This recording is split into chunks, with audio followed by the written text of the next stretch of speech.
लोगों को भी कैद कर दिया।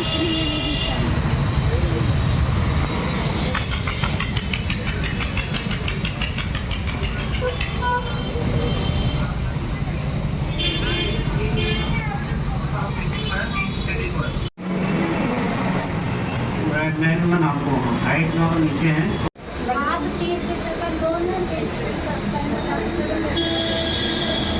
चालू है।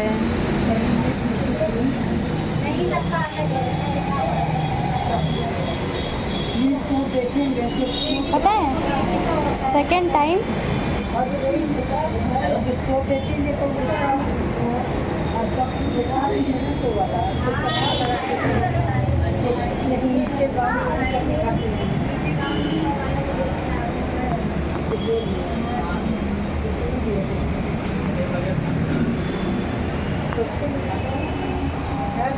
चलो आ जाओ हर चीज़ की तो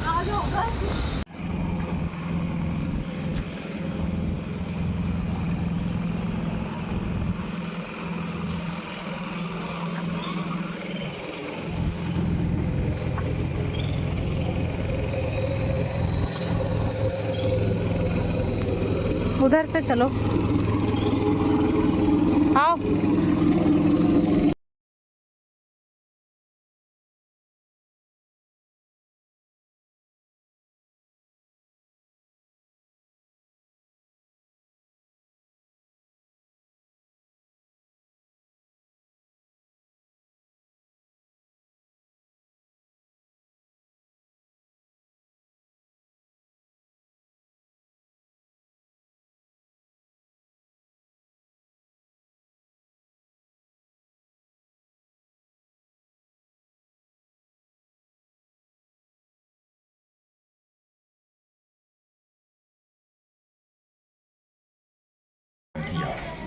लगभग 35 करोड़ वर्ष पूर्व डिवोनियन काल में जमीन पर बसने वाले नर त्वचा वाले उभयचरों का विकास हुआ।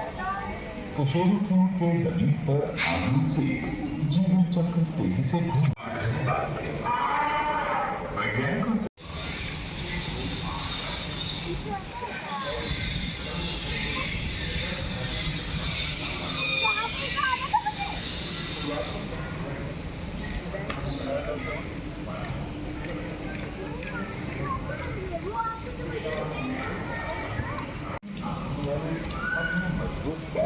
और विशाल पेट से दूसरे जीवों का शिकार करता है।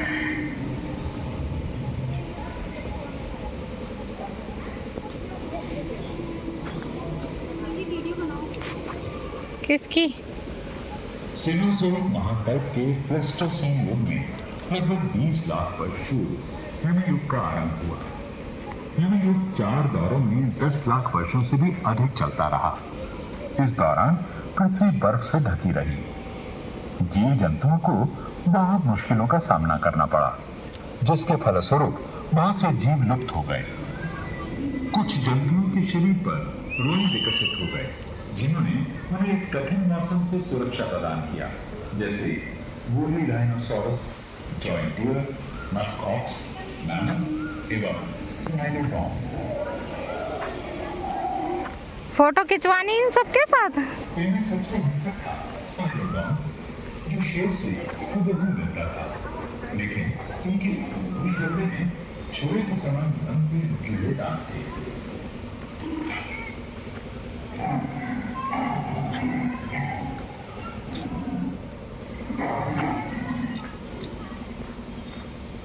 हिमयुग में पाए जाने वाले वूली मैमथ आकार में वर्तमान हाथियों के ही बराबर होते थे, परंतु कई उनसे भिन्न थे। इसके सर्पिलाकार गज दंत आज के हाथियों के दंत से दुगने आकार के थे। शरीर पर लंबे और घने बाल थे। वैज्ञानिकों को मैमथ के पूर्ण रूप से मृत शरीर साइबेरिया जाओ, काटेगा नहीं। यह मैमथ अधिकतर आदि मानव के शिकार बने।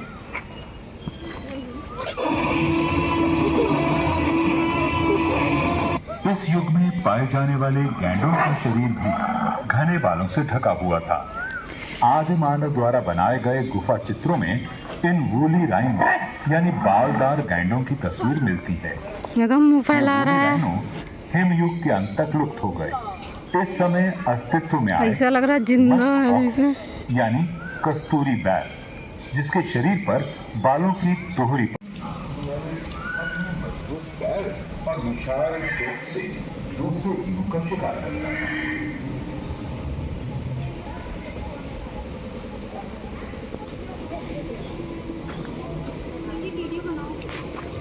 किसकी?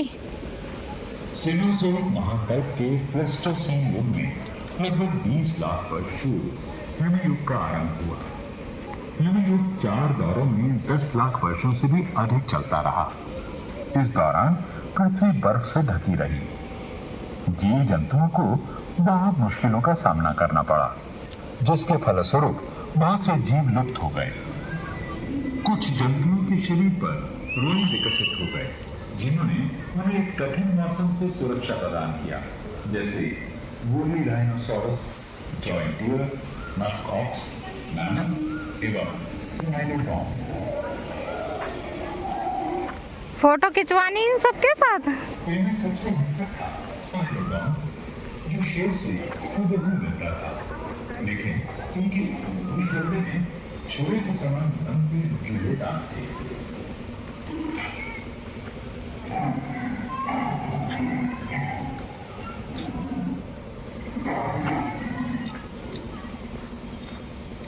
हिमयुग में पाए जाने वाले वूली मैमथ आकार में वर्तमान हाथियों के ही बराबर होते थे, परंतु कई गुणों में उनसे भिन्न थे। इसके सर्पिलाकार गज दंत आज के हाथियों के दंत से दुगने आकार के थे। शरीर पर लंबे और घने बाल थे। वैज्ञानिकों को मैमथ के पूर्ण रूप से तुम भी जाओ खुशी। मृत शरीर साइबेरिया जाओ, काटेगा नहीं। यह मैमथ अधिकतर आदि मानव के शिकार बने।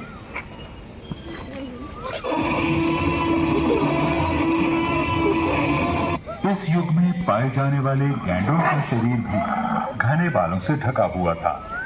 आदि मानव द्वारा बनाए गए गुफा चित्रों में इन वूली राइन यानी बालदार गैंडों की तस्वीर मिलती है। एकदम मुंह फैला रहा है। राइनो हिमयुग के अंत तक लुप्त हो गए। इस समय अस्तित्व में आए ऐसा लग रहा है जिंदा है जैसे। यानी कस्तूरी बैल, जिसके शरीर पर बालों की तोहरी पट्टी ध्रुवीय प्रदेशों जैसे कनाडा और ग्रीनलैंड में पाए जाते हैं।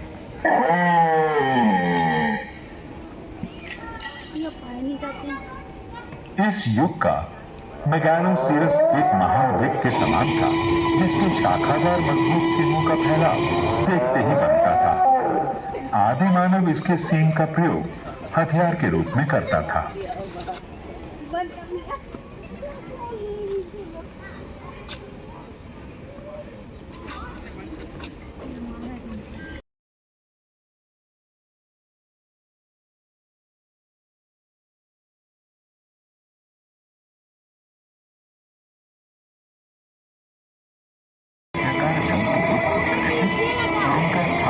सिडोल शरीरधारी लेते जा रहे थे।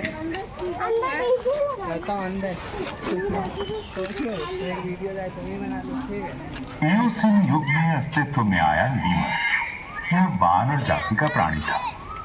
इसकी बड़ी बड़ी आंखें चेहरे के मध्य में स्थित थी। लचीले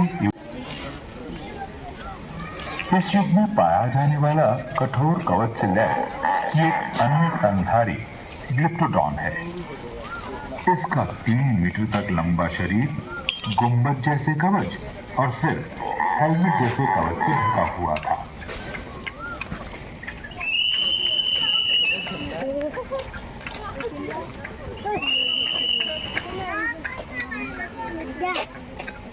हिमयुग के बाद आरंभ हुआ होलोसिन।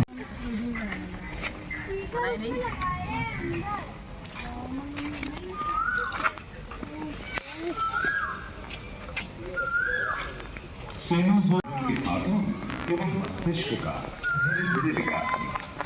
वो कौन से 1.5 करोड़ वर्ष पहले मॉनसून युग में रहते थे। इनमें पूंछ का अभाव था। और ये अपने लंबे हाथों का प्रयोग अधिक दक्षता पूर्वक करते थे।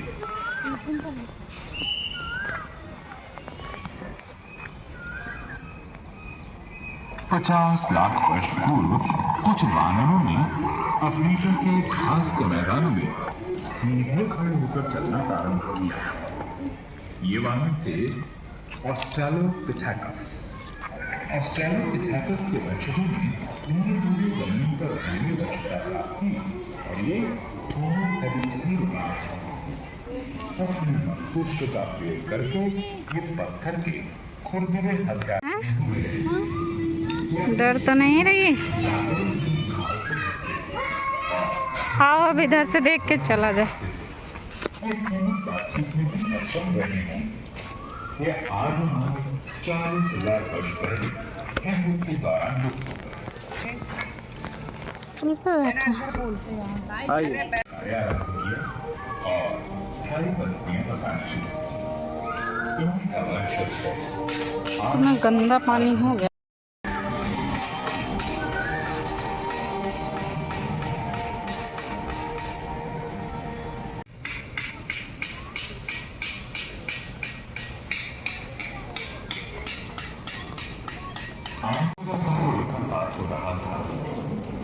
विशालकाय ज्वालामुखी पिघला हुआ लावा और गर्म राख उबल रहे थे। जानलेवा पर्यावरण के लिए पृथ्वी पर रहने वाले दूसरी प्रजातियां सब उसी के पीछे पड़े।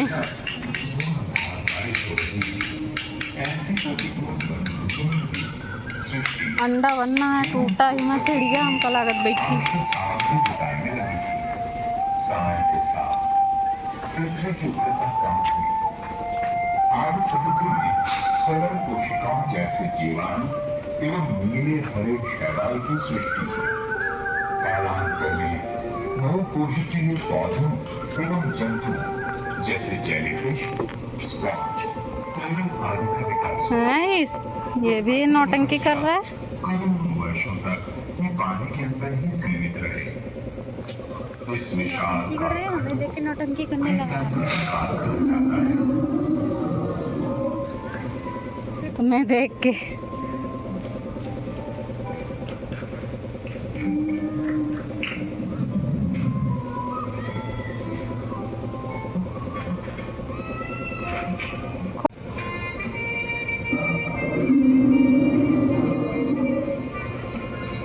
ये देखो, ये भी पूछ ही ला रहा है। ऑर्थोविशियन काल में ये महाकाय खेल विकसित हुए। भाई साहब ही पूछ अत्यधिक बड़े मस्तिष्क वाला यह प्राणी एक अनोखा तैराक था।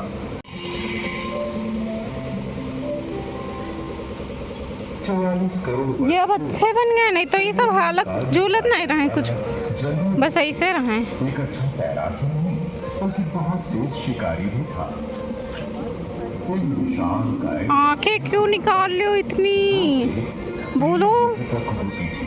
गुस्सा आ रहा है, झींगे की तरह इनके शरीर पर गुस्सा आ रहा है इसको। पतला आवरण था।